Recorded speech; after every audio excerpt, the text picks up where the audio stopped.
Welcome to Chirala local channel. నా పేరు Janardhan, senior journalist. ఈ రోజు మన స్టూడియోకి మాజీ ఎంపీపీ, వైఎస్ఆర్ కాంగ్రెస్ పార్టీ బాపట్ల జిల్లా బీసీసీఎల్ అధ్యక్షులు గవిని శ్రీనివాసరావు గారు వచ్చి ఉన్నారు. వారితో ఇంటర్వ్యూ చేద్దాం. సార్ నమస్తే. మనకు ప్రస్తుతం చీరాలలో ఇసుక మీద గందరగోళ పరిస్థితులు ఏర్పడి ఉన్నాయి. రాష్ట్ర ముఖ్యమంత్రి నారా చంద్రబాబు నాయుడు గారు ఇసుక విషయంలో ఎవరు తలదూర్చొద్దని కూడా చెప్పున్నారు. ప్రతి పేదవాడికి ఇసుక అందాలనేది చెప్పున్నారు. ఈ రోజు ఇసుక ఉచితం అన్నారు, కానీ చీరాలలో ఎంత వరకు అమలు? నారా చంద్రబాబు నాయుడు గారు చెప్పిన మాట వాస్తవం. ఆయన ఉద్దేశం కూడా పేద ప్రజలకి ఉచిత ఇసుక అందాలనేది 100% గ్యారంటీ. కానీ ఈ చీరాల్లో ఏ మాత్రం అమలు జరగట్లేదు. చంద్రబాబు నాయుడు గారికి వ్యతిరేకంగా జరుగుతుంది. చీరాల్లో ఉచిత ఇసుక సప్లై కావట్లేదు. ఎందుకని జరగటం లేదంటారు సార్? ఏ గ్రామంలో ప్రాంతంలో ఉన్నటువంటి ఇసుక ఆ ప్రాంతంలో వాళ్ళే సహజంగా నడుపుకుంటా ఉన్నారు. కానీ ఇప్పుడు చీరాల్లో మీరు ఇటీవల కాలంలో చూసుంటారు, ఒక పొక్లైనర్ ని, అంటే ప్రజలు అనుకోవడమే, క్లియర్ గా నాకు మాత్రం తెలియదు, తగలబెట్టారు అనేది ప్రజలు అనుకుంటున్నా ఉన్నారు చాలా మంది. అది ఎంతవరకు నిజమో అబద్ధం అనేది మాత్రం తెలియదు. కానీ అంటే తీరా స్థాయికి వెళ్ళిపోయింది. పేద ప్రజల్ని ఇసుకని తీసుకెళ్ళనీయకుండా చంద్రబాబు నాయుడు గారు చెప్పారు. ఏం చెప్పారు? ట్రాక్టర్ ని ఆపిన, టైర్ బండిని ఆపిన మా దృష్టికి తీసుకురండి, వాళ్ళ మీద క్రిమినల్ కేసులు పెడతానన్నారు. కానీ చీరాల్లో అది అమలు పరచట్లా. ఏదో ఒక రూపేణ మైనింగ్ వాళ్ళు వచ్చి కొత్త జీవోలు ఎత్తుక్కుని వచ్చి ఏదో ఒక వంకతోటి వీళ్ళని అరికట్టాలనే ఉద్దేశంతో ట్రాక్టర్స్ పట్టుకురావటం, కేసులు రాయటం, పోలీస్ స్టేషన్ లో పెట్టడం, అధికంగా వాళ్ళ మీద మరి 10,000 దగ్గర నుంచి 50,000 దాకా, ₹1,00,000 దాకా వాళ్ళకి ఫీజు ఫైన్లు వేసి కట్టమని చెప్పడం వలన చిన్న సన్నకారు రైతులు ఏదో కిస్తీల్లో ట్రాక్టర్లు తెప్పించుకుని చిన్న అరాకరం ఎకరం రైతులు అందరూ చాలా ఇబ్బంది పడి భయం భ్రాంతులకు గురవుతా ఉన్నారు. అదే విధంగా ఇటీవల కాలంలో వేటపాలెం మండలం నుంచి కూడా రెవెన్యూ డిపార్ట్మెంట్ నుంచి కూడా వెనకాల ట్రాక్టర్కి డోర్ లేదని, పైన ఈ పరజా పట్టకు అప్పలేదని, అనేక ఏదో ఒక వంకతోటి ఇబ్బంది పెట్టాలని, ఉచితంగా తోలుకోనికుండా ఆటంకాలు కలిగించడానికి ఏవో సాకులు చూపించి వాళ్ళని అరికట్టి ఇసుకని సప్లై చేయకుండా ఉన్నారు. కారణం ఏంటంటే మరి ప్రజాప్రతినిధులే, ఇక్కడ ఉన్నటువంటి ప్రజాప్రతినిధులే ఇసుకని వ్యాపారం చేసుకోవడానికి ఉండి, వాళ్ళ వ్యాపారం చేసుకోవడానికి ఇలాంటి ఆటంకాలు కలిగించి ఉచిత ఇసుకని సప్లై లేకుండా అధిక ధరల్లో అమ్ముకోవడానికి వాళ్ళు ఈ ప్రయత్నం చేస్తూ ఉన్నారు.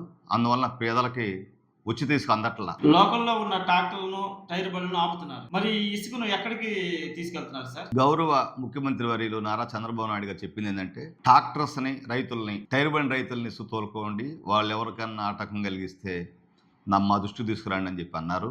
కానీ ఇక్కడ వీటిని ఆపుతూ టిప్పర్ల ద్వారా, లారీల ద్వారా మన చీరాల ప్రాంతంలో ఉండే ఇసుకని కొంతమంది వ్యాపారస్తులు, బడా వ్యాపారస్తులు పక్క జిల్లాలకి, పక్క రాష్ట్రాలకు కూడా ఇసుకను తరలిస్తున్నారు.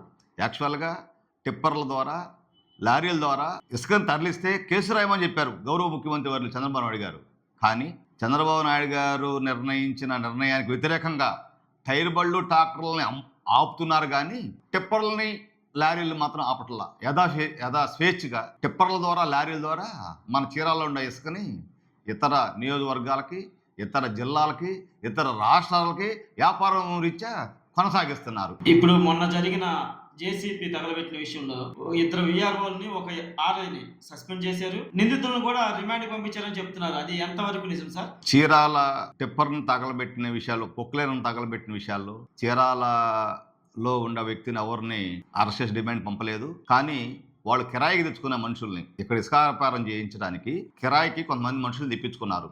తెలంగాణ రాష్ట్రం నుంచి, కొన్ని ఇతర ప్రాంతాల నుంచి కొంతమందిని ఇసుకని దందా చేసే వాళ్ళని కిరాయి రౌడీలు తెచ్చుకున్నారు. ఈ చీరాల వ్యక్తిని ఎవరిని పొక్కులను తగలబెట్టిన దాంట్లో రిమాండ్ పంపలేదు. పక్క జిల్లా వాళ్ళని పంపించారు రిమాండ్కి, చీరాల ప్రాంతంలో ఎవరిని పంపించలేదు. కానీ పాపం అండి, చిన్న ఉద్యోగస్తుల్ని, విఆర్ఓల్ని, ఆర్ఐల్ని, గ్రామ సర్వేల్ని సస్పెండ్ చేయటం అనేది దుర్మార్గమైన చర్య అండి.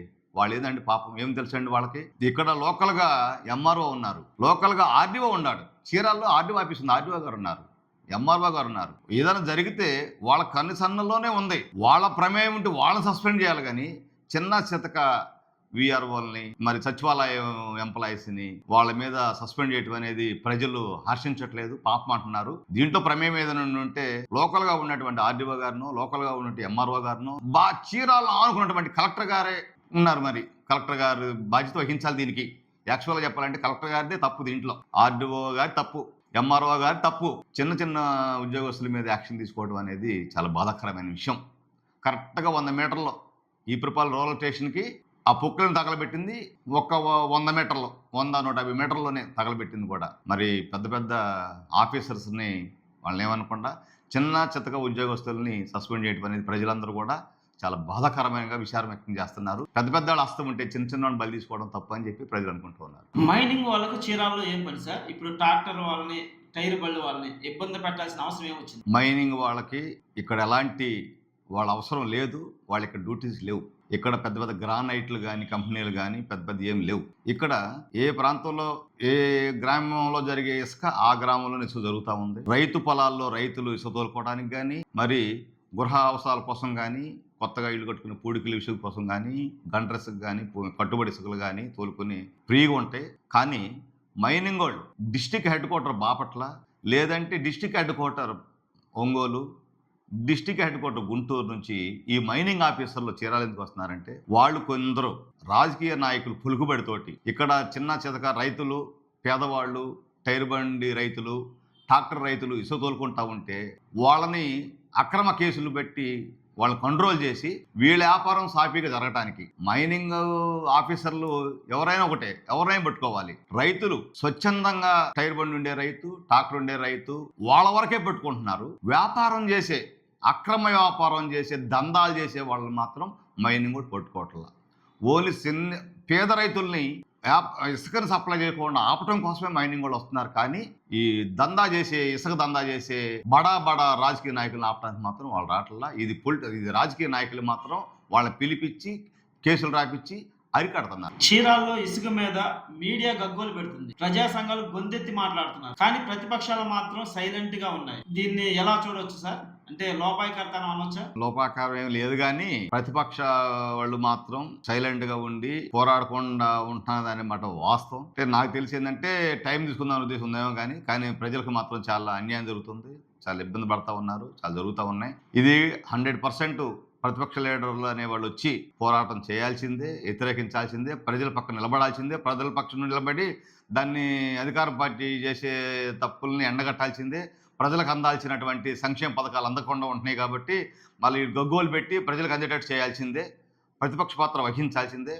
ఎకనైనా సరే ప్రతిపక్ష లీడర్ ఇప్పటివరకేం ప్రతిపక్ష లీడర్లు వచ్చి ప్రతిపక్షంగా ప్రజల పక్కన నిలబడి ఏం చేయట్లేదు. కానీ ఇక నుంచి అయినా సరే గట్టిగా వచ్చి ప్రతిపక్ష పాత్ర వహిస్తారని చెప్పేసి అనుకుంటున్నా. ఇంత అన్యాయం జరుగుతుంది, మరి ప్రతిపక్షంలో ఉన్న వైఎస్ఆర్ కాంగ్రెస్ పార్టీ ఏం చేస్తుంది? చీరాల్లో ప్రతిపక్షంగా మెయిన్ గా వైఎస్ఆర్ కాంగ్రెస్ పార్టీ ప్రతిపక్షంగా ఉంది. గతంలో వైఎస్ఆర్ కాంగ్రెస్ పార్టీ చాలా ఉపయోగకరంగా బాగా పరిపాలన చేసింది. అయినా ప్రజలు తిరస్కరించారు. ఈ చీరాలని వైఎస్ఆర్ కాంగ్రెస్ పార్టీలో నుంచి పోటీ చేసిన వ్యక్తిని అంటే ఆ వాళ్ళని కాకుండా వేరే పార్టీ గారించారు కాబట్టి కొన్ని అధికార పార్టీ మంచి పరిపాలన చేసి దాన్ని వేచించడం కానీ, లేదంటే కొన్ని బాధ వలన కానీ వైఎస్ఆర్ కాంగ్రెస్ పార్టీ చాలా దూరంగా ఉంది. ప్రతిపక్ష పాత్ర మాత్రం ఇక్కడ ఏం వహించట్లేదు.